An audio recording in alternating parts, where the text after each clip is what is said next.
Richard Feynman spent the Manhattan Project breaking into top-secret safes containing nuclear weapon designs as a hobby, leaving mocking notes inside to prove the U.S. nuclear security was worthless. Feynman was 24 years old when he arrived at Los Alamos. He was already brilliant enough to have been recruited into the most classified scientific program in American history. He was also, by every available account, catastrophically bored in New Mexico, and boredom, for Feynman, produced results that the Army Security Division found deeply unwelcome. Richard Feynman arrived at Los Alamos, New Mexico in 1943 as part of the Manhattan Project, the Allied program to build the first nuclear weapon. He was a theoretical physicist from Princeton, recruited at the age of 24 for a project that gathered essentially every significant physicist in the Western world under conditions of extraordinary secrecy. Los Alamos was not a comfortable place. It was a remote mesa in the New Mexico desert, accessible only by a single road, surrounded by fencing and guards. Mail was censored. The scientists' families were forbidden from revealing where they lived. The town did not appear on maps. For most of the scientists, the intensity of the work was sufficient occupation. For Feynman, who had an almost compulsive relationship with puzzles, the security measures at Los Alamos presented a specific intellectual challenge. How good were they, really? The safes were the most secure element of the operation. Filing cabinets with combination locks held the most sensitive documents, the actual nuclear weapon designs that were the reason for the entire facility's existence. Feynman decided to find out if he could open them.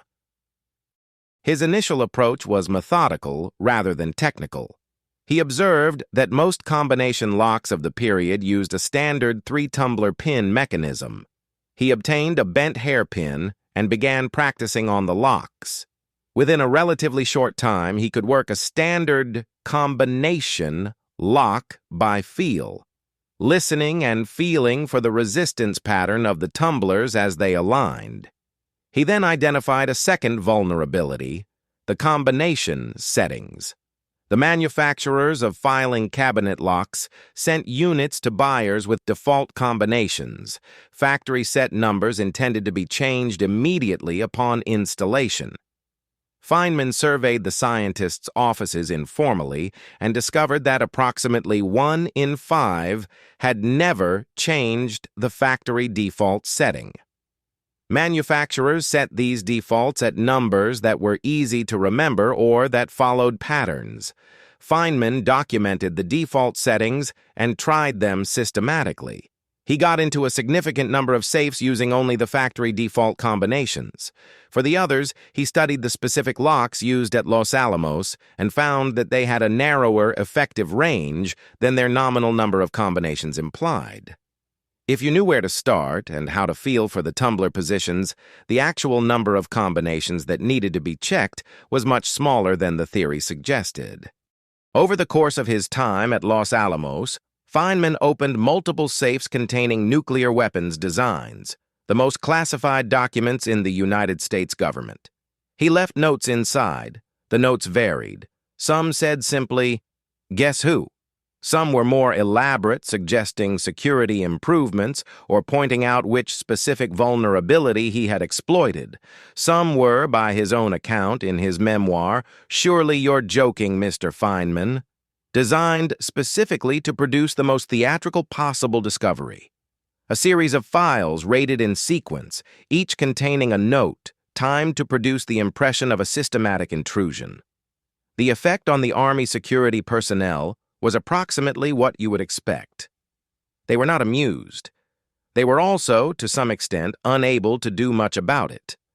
Feynman was essential to the theoretical work of the project. His supervisors were protective of him, and, most usefully from Feynman's perspective, he was demonstrating genuine security vulnerabilities that needed to be addressed regardless of how irritating the demonstration was. He was required to attend meetings about security. He used the meetings to explain, in detail, exactly how he had gotten into the safes and what the Army needed to change. Richard Feynman won the Nobel Prize in Physics in 1965 for his work on quantum electrodynamics, work that was, in many people's view, more important than anything done at Los Alamos. He spent the rest of his career at Caltech, where he became famous not only for his physics, but for his ability to explain complex ideas to non-specialists. He wrote 2 books of memoirs, Surely You're Joking, Mr. Feynman, and What Do You Care What Other People Think?, that became bestsellers and introduced him to a general audience.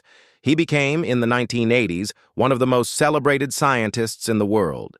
He also served on the Rogers Commission investigating the Space Shuttle Challenger disaster in 1986, where he demonstrated, in a moment that became one of the most memorable images in the history of public science, that the O-ring seals used in the shuttle's solid rocket boosters failed at low temperatures.